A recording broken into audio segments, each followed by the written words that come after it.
And we said that mature bone is bone whose matrix is aligned to the direction of prevailing force, right? And that alignment is achieved through the construction of Hervesian systems. Make sense? And Hervesian systems are essentially cylinders. And so what we looked at in the morning were cross sections of a Hervesian system. It's essentially a cylinder that runs from end to end within the bone, right? And aligns all the fibers and cells within it. Now, mature bone exists in two forms. Mature bone exists in a dense form that we describe as cortical bone and a spongy form that we call cancellous bone. This is a section through the skull. And the skull is made up of three layers. You have an inner table and an outer table. And that inner and outer table are made of dense bone, right? And so the bone is densely packed together. There are no spaces in between the spicules of bone. The bone simply forms a thick plate, right? Such as here and here. And that's one form of mature bone. The other form of mature bone is also displayed in this section of the skull. And so you have an inner table and an outer table, and this central region in the skull is called the diplo, D-I-P-L-O-E. And the diplo is made up of spongy bone, and spongy bone is bone that is characterized by spicules and plates that are separated by interstitial spaces. And so you can see a lot of spaces inside this bone, and spanning those spaces are spikes and plates of bone, so spicules and trabeculae. And so that's spongy bone.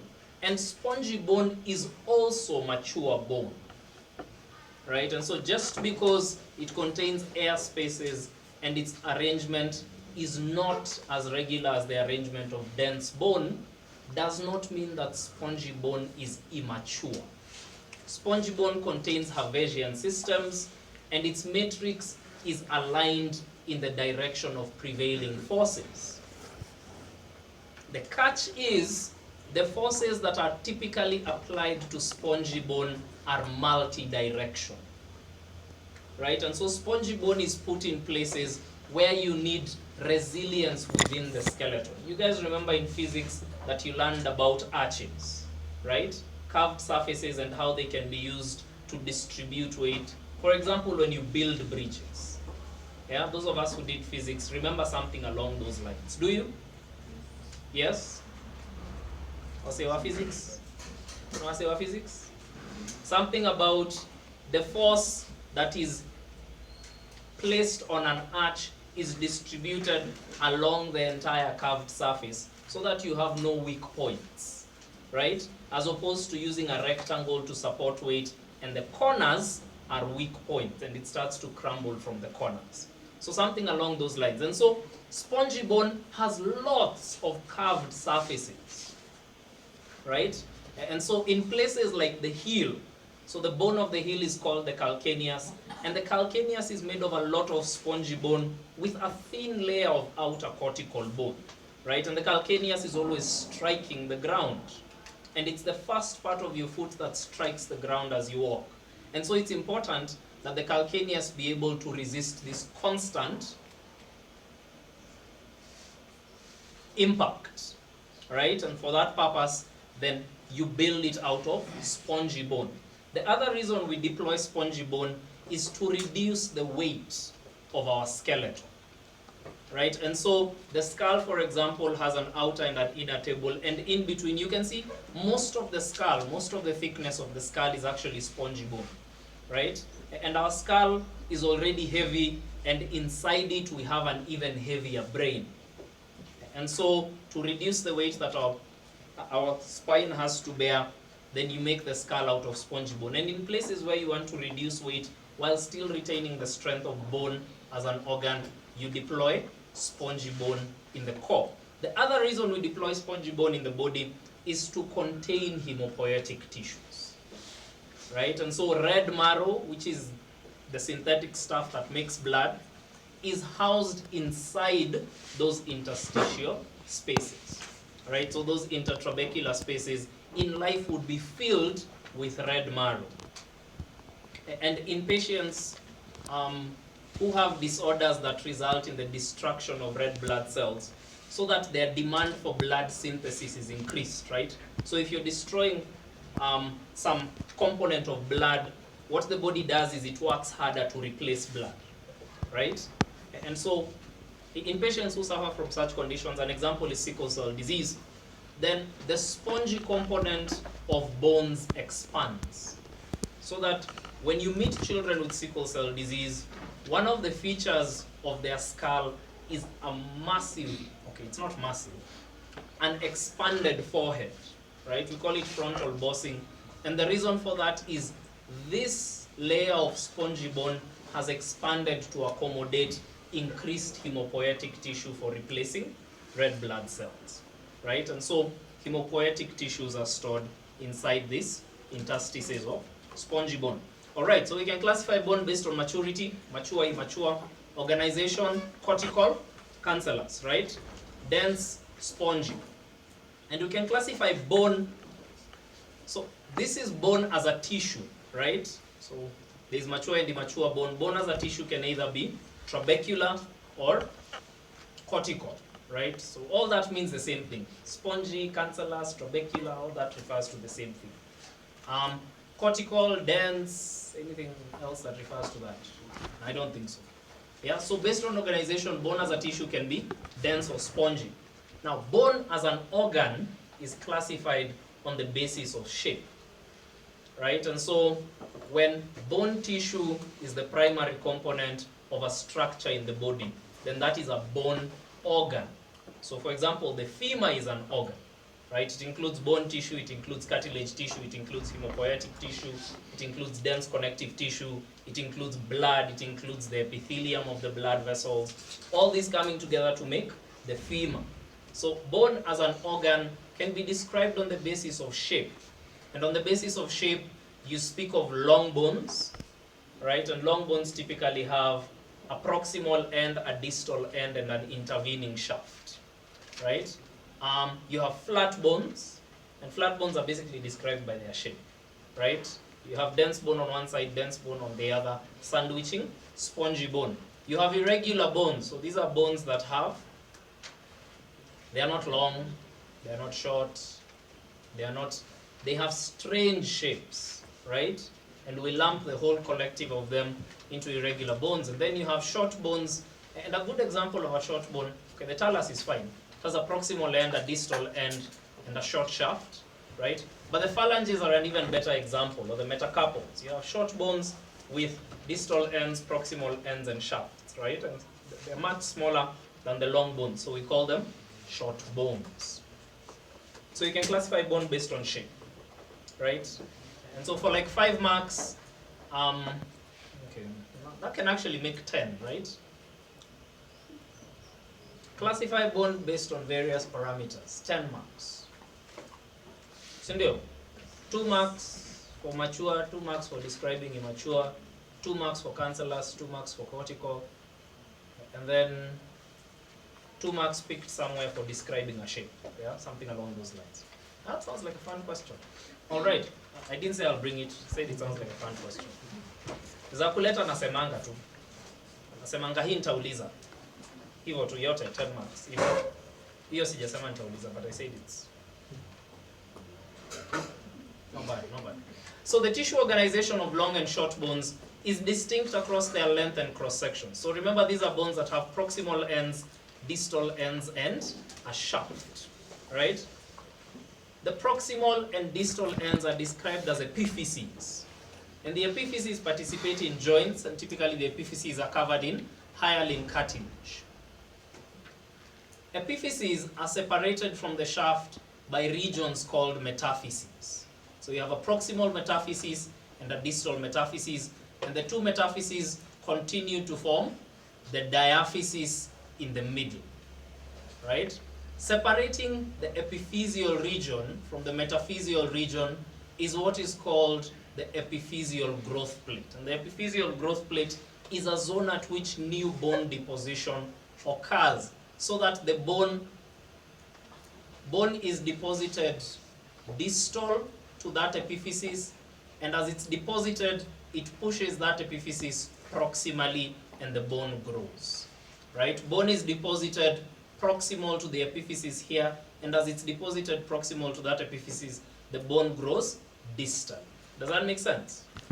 Yeah, so epiphyseal growth plates are important sites for bone growth, right? And you guys are closing your last epiphyseal growth plate, yeah, well, if you're 20 in this decade, if you're not at 20 in your coming decade, so we're around 25. The last epiphyseal growth plate to close is the distal femoral proximal tibial epiphysis, and that determines your final height, yeah? And so usiambiwe bado unakuwa, ndio mama yako alisema na alisema ukweli. All right, so that is organization across the length of the bone, right? Epiphyses, metaphyses, and diaphyses, with an epiphyseal growth plate on either end between the epiphysis and the metaphysis. In cross section, the bone has an outer cortical layer, and that outer cortical layer surrounds a medullary cavity. All right, and sometimes that medullary cavity contains cancellous bone or is simply empty. The medullary cavity is lined by an endosteal layer, and the endosteal layer is made from bone lining cells.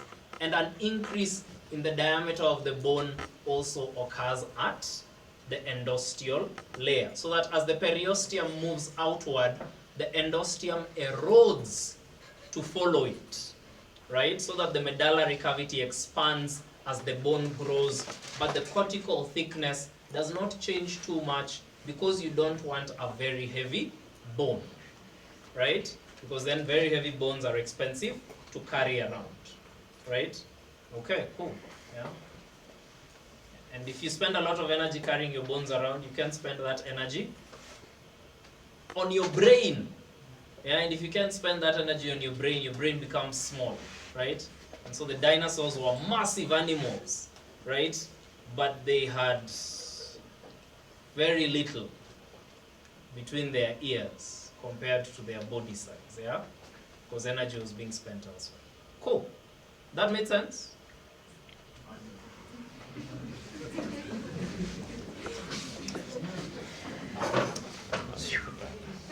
Which one? Aviator. Yeah, I knew that would come in handy one day. Yes. Woo. Give me a moment. Ha. You had a question. Someone had their hand up. Yes. Over to you in studio. Yes, which ones? Metaphysis, diaphysis, fifi. Haya, vile tutafanya, nani alichukua tishu yangu? Tishu imetumiwa. Wanaume. Tishu yangu ilianguka. I'm sorry to throw shade on all the men in the class, right? Okay, another gentleman help me with some tissue. Gentlemen only. Yeah. Mineralized matrix. Badumts. Havesian systems, right? And so a Havesian system is made up of rings of osteocytes in circumferential lamellae. A lamella is a layer. And so you have concentric layers of osteocytes, and those osteocytes are separated by mineralized matrix. And this is what you can see here, right? This region is matrix, and inside this line you have small lacunae, and those lacunae contain osteocytes, and the osteocytes communicate with one another through canals in the bone that are called canaliculi. All right, so a small canal is a canaliculus. So you have small canaliculi in bone that allow osteocytes to communicate with one another. And at the very center, you have a Havesian system.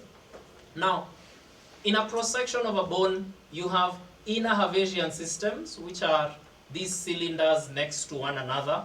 And then you have outer Havesian systems, and the outer Havesian systems are large rings that go around the circumference of the whole bone. And again, at the endosteal surface, you have inner circumferential layers of osteocytes that go around the medullary cavity. Do I need to say anything else about this? What? Are you guys down for like some? Yeah. Do you feel like being messed with a little? In people who have difficulty healing fractures, is to actually activate bone forming units, right? And so as you guys work with, some of you will work with orthopedic patients, and as you do that, sometimes you'll give them medication specifically to activate bone forming units and accelerate bone repair, yeah? Something along those lines. All right. So that was like a digression. I won't ask you about it. Yeah, that was just for fun. Was it fun? No? Nyo sasa mna overdone kwa sababu hamha fun. Niliwaambia unit ni ya kupita. Mkuje tu darasa msikize. Msikize tu kelele zangu zinakuanga nyingi. Mkae tu hapo msikize, zile zinapita za kushuka zishuke. Alafu mtoke mtihani. No, I mean, I'm serious. You can ask the guys who finished this course before. My failure rate is very low. And that is intentional. I work very hard to keep a low failure rate for this course. Yeah, because I don't want to give supplementaries to everyone. Sindio, it makes life easy for me. So, the sites of articulation. So your story tumemaliza, sindio? Kuna maswali? Haya. The sites of articulation between any two bones are called joints. Joints may be classified based on the shape of the articular surfaces, the range of movement, or the tissues intervening at the joint. The primary method of classification is the tissues intervening at the joint. And based on the tissues that intervene at the joint, we have three structural classes of joints. You have fibrous joints, where two bones meet and between the two bones is fibrous tissue. You have cartilaginous joints, where two bones meet and between the two bones is cartilage. And then you have synovial joints, where two bones meet and between the two bones is a synovial sac. Right? You remember the sac that secretes fluid into the cavity? Synovial sac. Alright. So when you have fibers, the joint is described as a fibrous joint. When you have cartilage, it's described as a cartilaginous joint. And when you have a synovial sac, it's described as a synovial joint. Now, of the fibrous joints, there are three types. You have joints that have short fibers between the two bones, and those are called sutures. And the sutures are found in the skull. And then you have joints that have longer fibers, and these joints are called syndesmosis. There's only one syndesmosis in the human body, the distal tibiofibular joint. And then the joint that anchors the tooth to the jaw is called the gomphosis. And the fibers in this case are the periodontal ligaments, the ones we said that start breaking in scurvy, and then teeth start falling out. All right. These joints are for the most part immobile, right? And so they are described as synarthrosis. Cartilaginous joints are of two parts, primary and secondary cartilaginous joints. The primary cartilaginous joint is also called a synchondrosis. And a synchondrosis has two bones, and between the two bones is hyaline cartilage. An excellent example of a synchondrosis is the joint between the sternum and the rib, where you have a costal cartilage intervening between the two. The other type of cartilaginous joint is a symphysis. And a symphysis is called a secondary cartilaginous joint. And in a symphysis, the two ends of the bone are united by fibrocartilage. And an example of a symphysis is the symphysis pubis, right? And another example of a symphysis is the intervertebral joint, right? So the intervertebral disc is a symphysis because you have a fibrocartilage structure between two vertebrae. All right? Okay. Now, where the fibrocartilage comes into contact with the bone is a layer of hyaline cartilage.